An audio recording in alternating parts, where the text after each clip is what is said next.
பழனி அருகே நெய்க்காரப்பட்டியில் அரசு உதவி பெறும் பள்ளியில் ஆதி திராவிடர் மாணவர்களுக்கு அரசு வழங்கிய உதவித்தொகையை கையாடல் செய்ததாக கூறி ஆசிரியை விஜயாவை போலீசார் கைது செய்தனர்.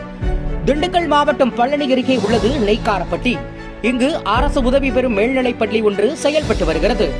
இந்த பள்ளியில் நெய்க்காரப்பட்டி மற்றும் அதன் சுற்றுவட்டார கிராமங்களைச் சேர்ந்த ஏராளமான மாணவ மாணவிகள் பயின்று வருகின்றனர்.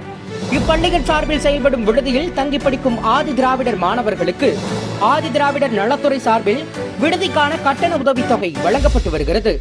இந்நிலையில் கடந்த சில மாதங்களுக்கு முன்பு வரை இப்பள்ளியின் தலைமை ஆசிரியராக பொறுப்பில் இருந்து வந்த விஜயா என்பவர் தற்போது அதே பள்ளியில் ஆசிரியையாக பணிபுரிந்து வருகிறார்.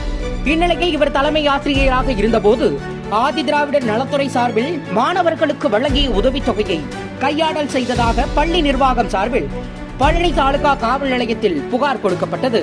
இந்த புகாரில் 2010ஆம் ஆண்டு முதல் 2020ஆம் ஆண்டு வரை பள்ளியில் தலைமை ஆசிரியராக இருந்தபோது சுமார் 6 லட்சம் ரூபாய் வரையில் விஜயா முறைகேடு செய்ததாக தெரிவிக்கப்பட்ட புகாரை பெற்று விசாரணை நடத்திய போலீசார் ஆசிரியை விஜயா மீது வழக்கு பதிவு செய்து அவரை கைது செய்தனர். தொடர்ந்து நீதிமன்றத்தில் ஆஜர்படுத்தி ஆசிரியை விஜயாவை சிறையில் அடைத்தனர். ஆதி திராவிடர் மாணவர்களுக்கு வழங்கப்பட்ட விடுதி உதவித்தொகையில் முறைகேடு செய்ததாக ஆசிரியை கைது செய்யப்பட்டது பழனியில் பரபரப்பை ஏற்படுத்தியுள்ளது.